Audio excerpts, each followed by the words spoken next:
Joe, can you hear us? Hey, Johnny, what's up? The sweet sound of Joe. Joe, your watch it be voice Mike instead. is music to our ears. You've got the design argument on the mind, and you're going to want to share it with us, and we want you to share it with us. Tell us, what are your thoughts, please? Hey, JMike, how you doing? And Johnny, how are you doing? Great. Doing good. Hey, JMike, I've been watching your Axioms on Trial, and I think it's a pretty good show. So, oh, thank you. I appreciate that. That means a lot. Thank you, man. I appreciate that. Well, you want to talk about the design argument? What part of the design argument do you want to talk about? Give us something. Let's start it off. Come on. Oh yeah. So it's kind of piggybacking on Canadian Catholics' call a little bit. I actually think Canadian Catholics are really smart. He knows what he's talking about. But from a previous episode or what? No, that's him. That was him. We know him as that was Michael from Canada. Yeah, that was Michael from Canada. But go on. What are you calling about? Okay, yeah. So I'm curious about. So how do we know when something is designed? That's a great question. Yeah. Go ahead. What's the answer? I'm asking you guys. Sure, Johnny. I mean, I don't want to steamroll over you at the beginning. Go for it, man. It sounds you're chomping at the bit to answer this one. Go ahead. Well, I don't want to answer it with a question, right? I have evidence of things that are designed, or like, say, if I have a log that's burnt, right? Like, I have some implicit empirical basis for that. I've seen it happen. I know sandcastles weren't just made. I'm sorry. What is a log being burnt have to do with design? I mean, that's not really something that is designed. Sure. Give me a second.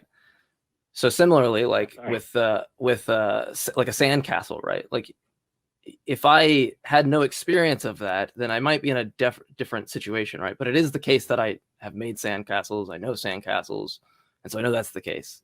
That this was probably designed by a kid or a family or something, right?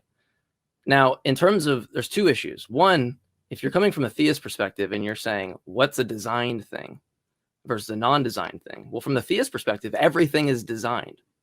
So how exactly is it that you are going to be able to... Sure. Joe. Hang on. No, it's fine. I'll let him. I don't want to stray off his point. So yeah, go ahead. Go ahead, Joe. Yeah. Sometimes I have to know just so we don't get lost.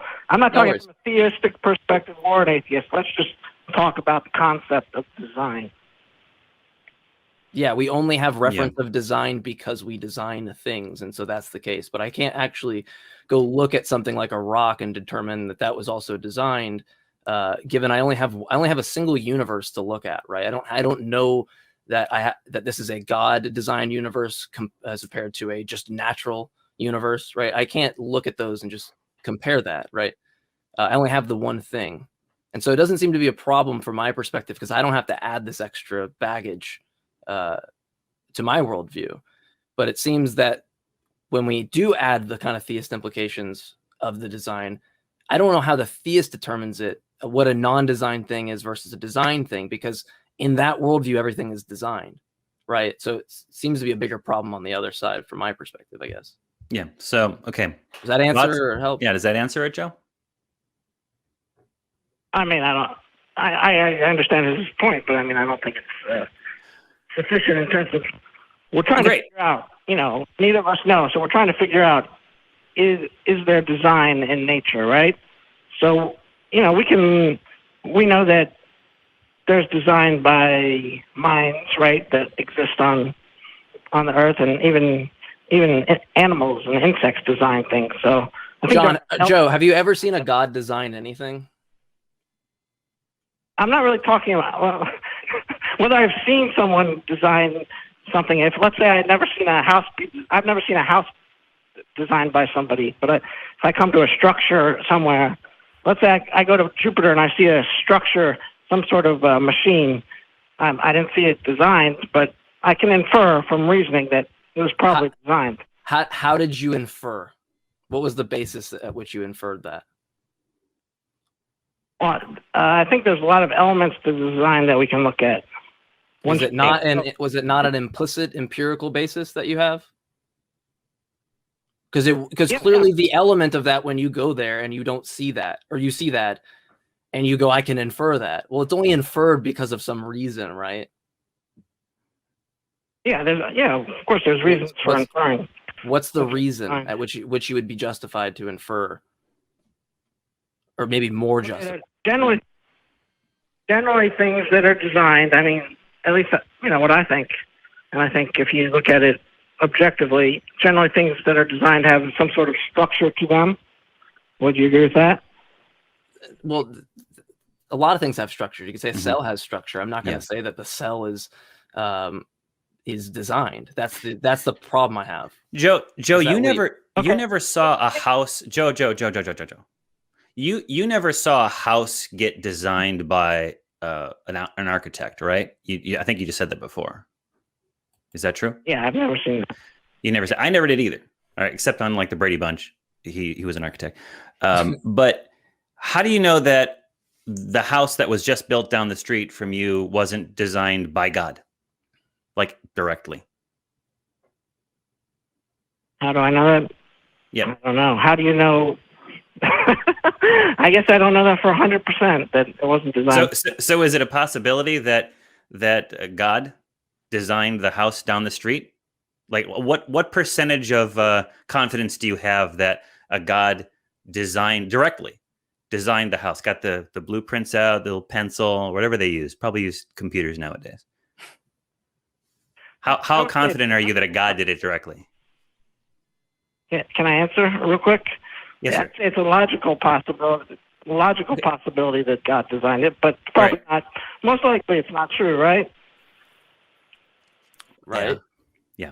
And what's the position that we'd probably say here is to say, yeah, we don't know, but I'm not going to be able to. Would you agree that the house couldn't have made itself? Would I agree that the house couldn't have made itself? Well, this goes back to the basis at which you infer that, because it seems like you're not realizing you're sneaking in the reasons that you have to think that would be absurd because you've seen these things designed this way. Joe, name something that's not designed. Name something that's not designed. Name something that's not designed. A pile of wood in a tornado. Okay, but didn't God set in motion the forces that would create the wood and the air and matter and energy and motion and whatnot? Did he? I don't know. You don't think God exists, so I'm asking you in your view, right? So that's designed too in your worldview, right? I don't know if it's designed, but if we're just going by nature, I'd say a tornado, coming around and destroying things, and then you see a pile of wood. That's it. It's probably not designed. So when we talk about design, we're talking about something, from a mind. And I ask, can a house make itself? But didn't God? You guys don't. In your worldview, didn't God create nature?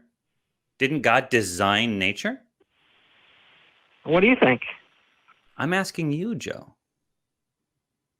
Well, that's what we're trying to figure out, right? We're trying to. No, but I'm asking you: is it a yes or no? Did God design nature, according to you? I don't know. Okay. All right. I don't know everything. Well, that's a fair answer. He doesn't know. But I mean, you would have to think that the implication, if you believe in God, which you have as listed as a theist, I mean, you believe in God, right? I mean, that's not. We haven't too far off. The best bet. I think. Sweet. So you think that God created the natural? There's God, and then there's the natural world. There's two domains there. You think, if we can just break it down to its simplest components, you think God designed that world, right? Yeah, I think. I would say I think a mind behind the universe is the best explanation for everything. But so then, how, if everything is designed, and then you utilize other things that are designed? I'm wondering how. It seems weird that you only have everything that's designed in this world, and you can somehow make distinctions between non-designed things and designed things. Yeah, and he said it was the best explanation for the universe. Why? Why is God's mind? Why is the existence of a God the best explanation? I guess that's what you're trying to get at here. But why is it better than other explanations or the null hypothesis, which is to say we don't know why the universe is here. We don't know how this came about. We can only describe what is happening, how we got here from a certain point, but we don't know how this iteration of the universe started. What is wrong with saying, we don't know? Nothing's wrong with saying you don't know. You can say you don't know as long as you want. I mean, all right. I'm not saying I know everything, but I'm saying that I believe that a mind behind everything is the most reasonable explanation, and I think it's most likely true. Okay, and, why? But why? You, how do we know? Huh? But why? You say it's the most reasonable, it's the most likely. I get that's your position, Joe, but why? Why is it the most reasonable? Why is it the most likely? Well, I mean, I think even Canadian Catholic went into some of those arguments. I think there's a zillion arguments why, but you'll probably... Well, you're mentioning a zillion arguments. We ain't got time for a zillion, but we can have one. Yeah. And you can call back next week and we can have two. Well, another one. So give us one instead of zillions. Always zillions. The plural of anecdote does not equal, fact or truth. Come on. Give us the one besides this is the best excuse or the best reason for the existence of the universe. Give us one, Joe, please. Begging you. I'm on my knees. Okay. Jesus. Okay, the argument from contingency is one, the argument from rationality, free will, design. Mike, I asked for one. One. I asked for one, and we want to get into the specifics of it. But I'll tell you what, Joe, why don't you put a pin in this one, okay? Why don't you call back again next week? Because we've got a friend that we haven't heard from in a long time, all right, who I think the viewers are going to love to see him on here. And I do appreciate you calling in. Joe, let's focus on one. Let's go through, you said the argument from contingency, or maybe another one. Call back next week with everything laid out, and we will deal with you, all right?